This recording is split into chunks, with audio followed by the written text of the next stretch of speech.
Arithmetic mean for group data using short formula. इस video में हम अरिथमेटिक मीन फाइंड आउट करेंगे group data के लिए शॉर्ट फार्मूला को इस्तेमाल करते हुए। अरिथमेटिक मीन किसी भी डेटा में एवरेज वैल्यू के लिए फाइंड किया जाता है, यानी एवरेज वैल्यू को हम अरिथमेटिक मीन कहते हैं। ग्रुप डेटा वो डेटा होता है जिसे हमने क्लासेस में डिवाइड किया हुआ होता है। तो अगर हमें कोई ग्रुप डेटा दिया जाए उसके लिए शॉर्ट फार्मूला से अरिथमेटिक मीन किस तरह से फाइंड आउट किया जाएगा, इस वीडियो में हमने ये देखना है। तो हम एग्जांपल लेते हैं एक ग्रुप डेटा की। तो मिसाल के तौर पर हमारे पास ये एक ग्रुप डेटा है जिसमें हमें हाइट दी गई है इंचेस में और सामने फ्रीक्वेंसी दी गई है। इसका मतलब है कि अगर ये किसी स्कूल में स्टूडेंट्स की हाइट है तो इसका मतलब है कि 51 इंचेस वाली हाइट के 2 स्टूडेंट्स हैं। इसी तरह जिन स्टूडेंट्स की हाइट 52 है वो टोटल 5 हैं। तो इस तरह से ये हमारे पास ग्रुप्स बनते जाते हैं। तो अब इन तमाम वैल्यूज़ का अरिथमेटिक मीन हमने फाइंड आउट करना है शॉर्ट फार्मूला से। तो हम देखते हैं पहले कि शॉर्ट फार्मूला क्या है। तो शॉर्ट फार्मूला है एक्स बार शो करता है अरिथमेटिक मीन को। अरिथमेटिक मीन को हम शॉर्ट फॉर्म में ए एम लिख सकते हैं। X bar equals to A plus summation of F D divided by summation F. ये सम का निशान है, इसे हम समेशन पढ़ते हैं। इसका मतलब है हम तमाम चीज़ों को ऐड कर रहे हैं। तो ये शॉर्ट फार्मूला है। अब शॉर्ट फार्मूला के मुताबिक हम अपने इस टेबल को थोड़ा सा एक्सटेंड करेंगे, क्योंकि इस टेबल में हमें सिर्फ फ्रीक्वेंसी की वैल्यू दी गई है और इसका समेशन हमें बताया गया है। यानी ये जो एंड पे हमें 200 नज़र आ रहा है, ये बता रहा है कि इस डेटा के अंदर टोटल 200 स्टूडेंट्स की हाइट्स को रखा गया है। तो इसका मतलब है कि ये वैल्यू क्या है, ये समेशन एफ है। तो अब हमने देखना है कि ए क्या है और समेशन ऑफ एफ डी क्या होता है। तो एक कोई अज्यूम्ड मीन होगा, यानी हम खुद से अज्यूम कर लेंगे कि इस डेटा की एवरेज वैल्यू ये हो सकती है। यानी कि हम यहाँ से कैलकुलेटेड मीन नहीं रखेंगे यहाँ पर, बल्कि अज्यूम्ड मीन की वैल्यू रखेंगे जो कि शॉर्ट फार्मूला में इस्तेमाल की जाती है। और इसमें यह भी हो सकता है कि हम डेटा में मौजूद वैल्यूज़ में से ही कोई ऐसी दरमियानी वैल्यू उठा लें और उसको ए का नाम दे दें, और कोई ऐसी वैल्यू भी ले सकते हैं जो इस डाटा में मौजूद ना हो। लेकिन जब भी हमने अज्यूम्ड मीन लेना है, हमने ऐसी वैल्यू लेनी है कि डेटा की तमाम वैल्यूज़ को देखकर लगे कि वो अज्यूम्ड मीन के आसपास ही हैं। जैसे फॉर एग्जांपल हमारे पास वैल्यूज़ हैं 51 से 60 तक। तो हम मिडल वैल्यू यानी 55 को अगर ए कह दें, यानी ये अज्यूम्ड मीन ले लें, तो ये ए की वैल्यू है। और हमने इस तरह की वैल्यू पिक की है जो डेटा की हर वैल्यू से बहुत ज़्यादा दूर नहीं है, बहुत ज़्यादा डेविएट नहीं कर रही। तो अब हमने यहाँ पर ए की वैल्यू फाइंड आउट कर ली है। अब हमने देखना है कि एफ ऑफ डी। अब यहाँ पर जो डी हमें फार्मूला में नज़र आ रहा है, ये इक्वल होता है x माइनस ए के। अब x क्या है? x डेटा की हर वैल्यू को कहा जाता है। जैसे ये भी x है, ये भी x है। तो x के टाइम पे हम क्या लिखेंगे? जो भी हमें डेटा की वैल्यूज़ दी गई हैं, और a हमारा अज्यूम्ड मीन है। तो d क्या होगा? हमने डेटा की हर वैल्यू का अपने अज्यूम्ड मीन से डिस्टेंस देखना है, यानी फ़र्क देखना है।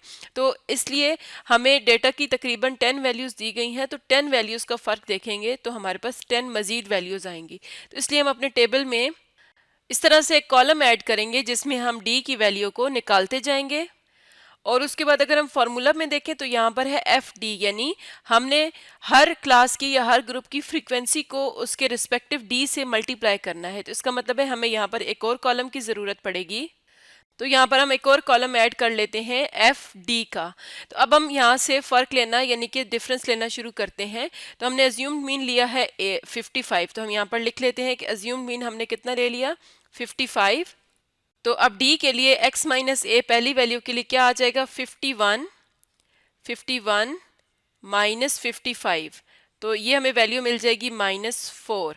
इसी तरह नेक्स्ट वैल्यू है 52 माइनस 55। तो ये आ जाएगा -3।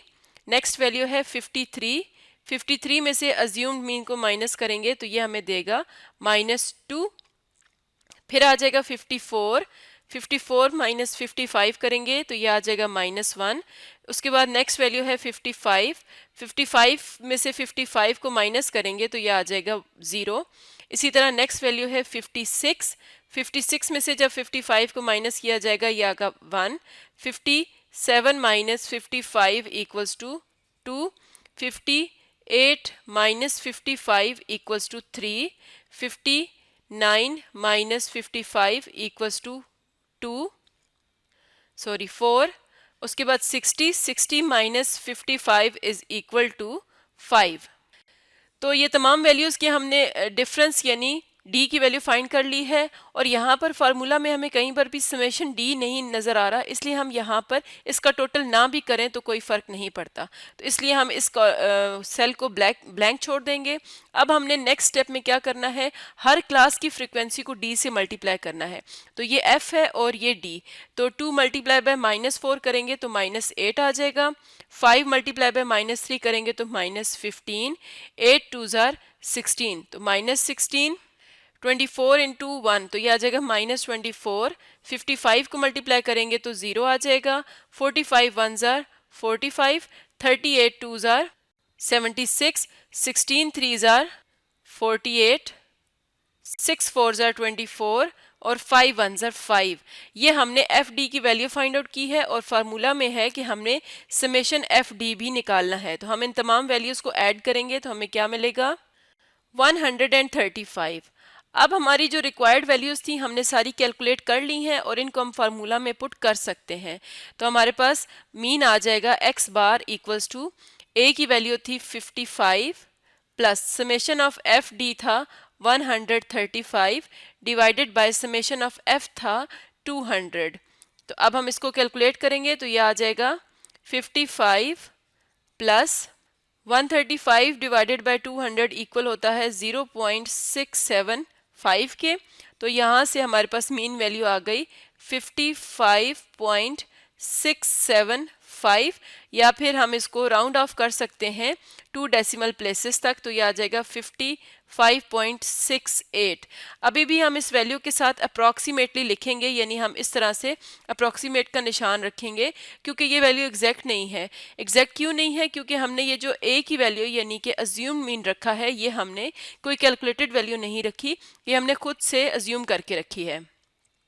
लेकिन हम कोई भी मीन वैल्यू ले लें, हमें जो अरिथमेटिक मीन मिलेगा वो इसी वैल्यू के आसपास का मिलेगा। तो इसका मतलब है कि हम शॉर्ट फार्मूला से अरिथमेटिक मीन भी फाइंड आउट कर सकते हैं।